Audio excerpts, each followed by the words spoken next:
Safrianna Lughna, the Queer Spirit Guide. And for the last 11 days, well, the last 10 days, today being the 11th, I have been participating in Samia Phoenix's The Visibility Challenge.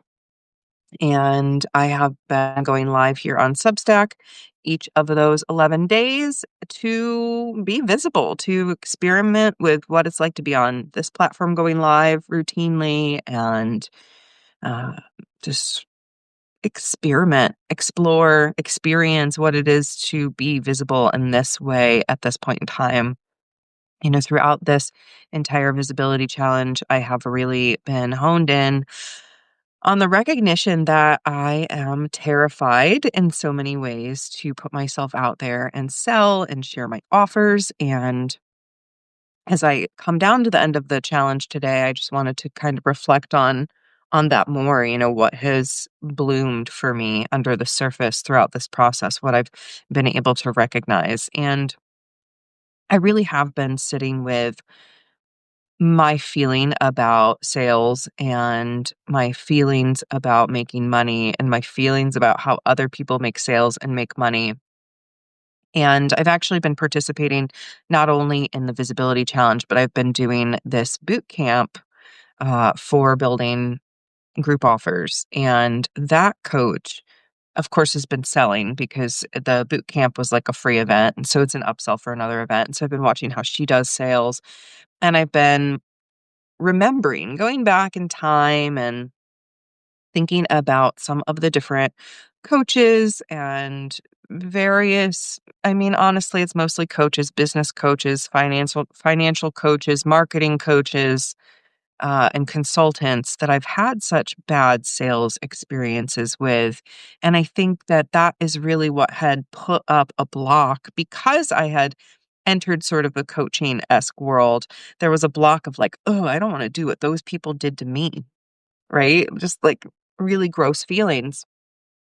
And so I almost put this entire block up to being able to talk about the things that I do that make money because that's the thing that I've really recognized over the course of these past 11 days and reflecting and going inward is that I really don't have any visibility issues when it comes to just showing up.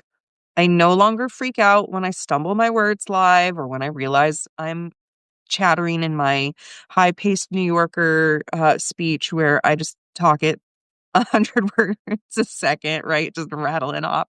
Like I'm not afraid to show up imperfectly anymore. I'm not afraid to show up in my bathrobe. It's just that there is still something really tender about talking about those paid offers. I don't have any problem talking about my personal life or what I've been through or teaching and offering wisdom for free or doing moon ceremonies every two a month for the last 2.5 years. I realized the other day I'm now officially over 400 videos on YouTube, which is absolutely wild, and we need to pay attention for that 500. So I've worked through a lot of my visibility stuff, and I haven't actually talked a ton about my visibility stuff in this, but just in case you don't know that backstory, I was so scared to be visible after some really awful experiences with a spiritual community that were literally like sending me awful emails and stalking my socials and paying attention to everything I did and making up stories about everything I was doing and saying. So I had just like completely backed up. I had no social media for a while. I was not writing. I was not sharing. I was not speaking. And that was suffocating for me to be even more invisible because it was for speaking up against abuse that I was shunned from that community in the first place. So I had already felt so invisible in trying to express what I had been through that for them to push me away in that way and then layer on emotional damage, I was just like, fine, I'll be invisible. And it wasn't until like 2021 that I really started to wonder, could I be visible in 2022 that I finally took the steps to begin doing that. And in reaching the barrier between the therapy world and the coaching world, I became prey. That's how so many predatory coaches see people is as prey. And I entered into that space and my visibility was both celebrated and used by some coaches as a tactic to try and pull me in or to try and rope me into things. And I just all of those awful feelings of being pitched to nonstop, cold DM'd, offers forced down my throat, given a, "Hey, let's hop on a call. I'd like to get to know you," and then pitched aggressively for someone's offer. Like, I could tell so many stories being targeted by a coach because of my title and my queer identity built up so that they could make a buck and then ghosting me, right? Like, there's so many predatory practices that I witnessed in just a span of, like, 2 years. That I was like, "Well, maybe this isn't for me. Maybe I don't wanna sell. Maybe sales and marketing is not for me." And that's the story I've been telling myself for so long is, "Okay, clearly sales and marketing is just not for me because I don't wanna use these predatory tactics. I don't wanna target people like that. I don't want them to feel like a walking dollar sign that I only care about money from." And, this challenge has really allowed me to integrate some of the things that some other very wise and helpful and nurturing coaches and healers have shared with me, which is really this memory, this knowing that what we have to offer, our gifts, our services, are our gifts to the world. And if we don't share them, then we're missing out on the opportunity to potentially be a medicine for somebody to help them in some way in seeing something in themselves and changing a way that they're showing up in the world and loving themselves more. And that's my mission. My mission is here to shine my light and to let other people know that they're allowed to shine their light and be authentically themselves and celebrate their gifts and offer what's theirs to offer to the world and all of that. And I can't do that if I don't share what I'm here to share. So this past week and a half ish, right? I've shared all four of my books, Daddy's Girl and A Woman's Work, my two poetry memoirs. I've shared about bumblebees and white balloons, my novel about a queer couple that experiences pregnancy loss.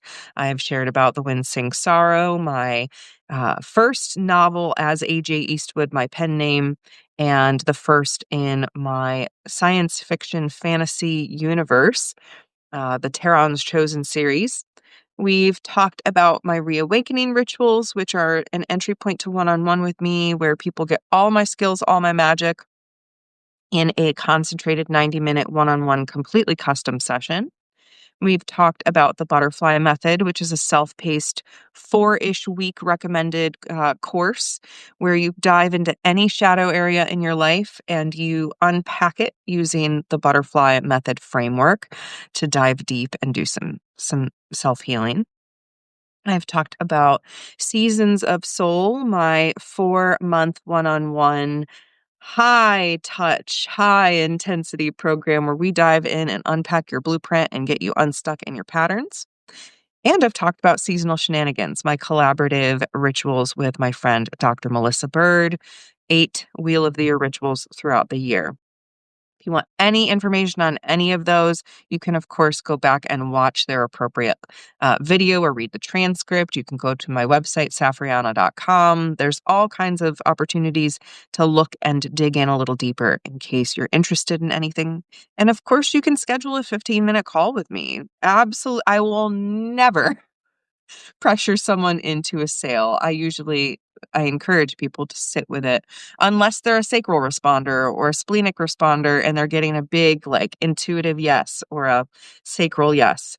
Then I'm like, cool, let's go ahead and do it. But everyone I'm just like sit with it, feel into it. My people come back and I trust that and I'm totally okay with that. I don't need to make high pressure sales because that's what's not for me. High pressure sales is not for me.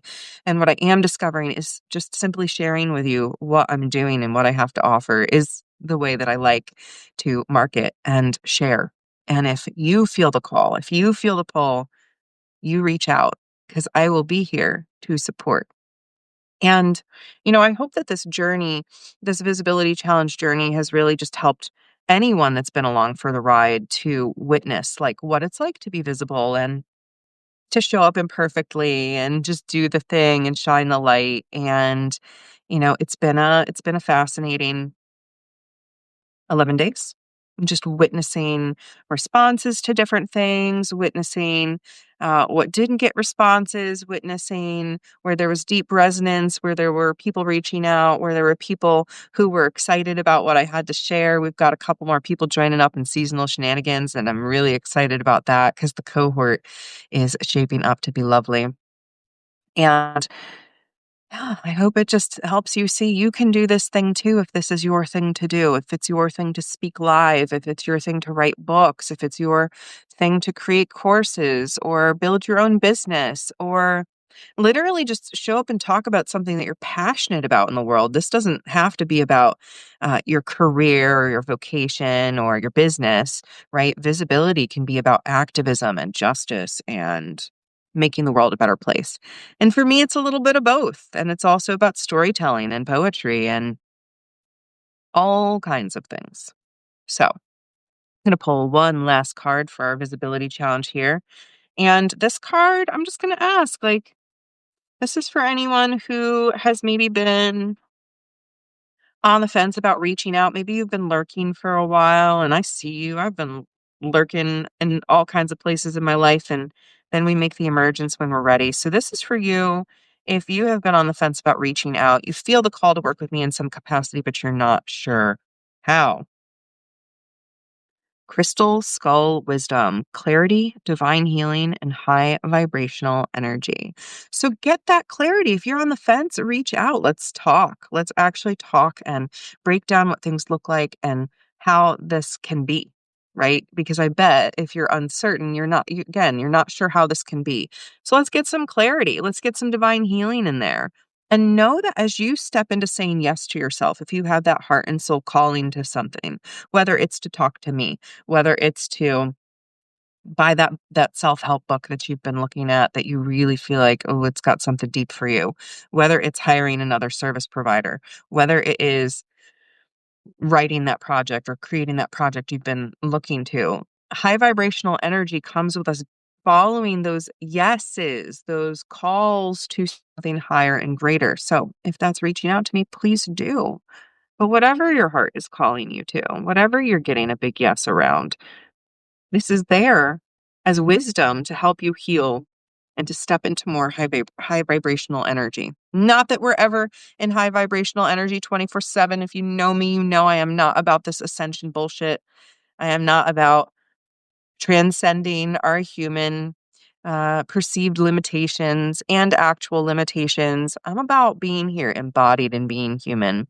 And that means we don't have to, be doing all the time. We don't have to be striving all the time. We don't have to be doing our shadow work all the time. But we do weave in and out of this shadow light journey. Being human does mean we have pleasure and pain and moments that feel good and bad or comfortable and uncomfortable. Being human means being in a body and having to take care of that body and having thoughts that can race and ruminate and swirl and emotions that we don't know what to do with and a spirit that is all too often suppressed out of fear.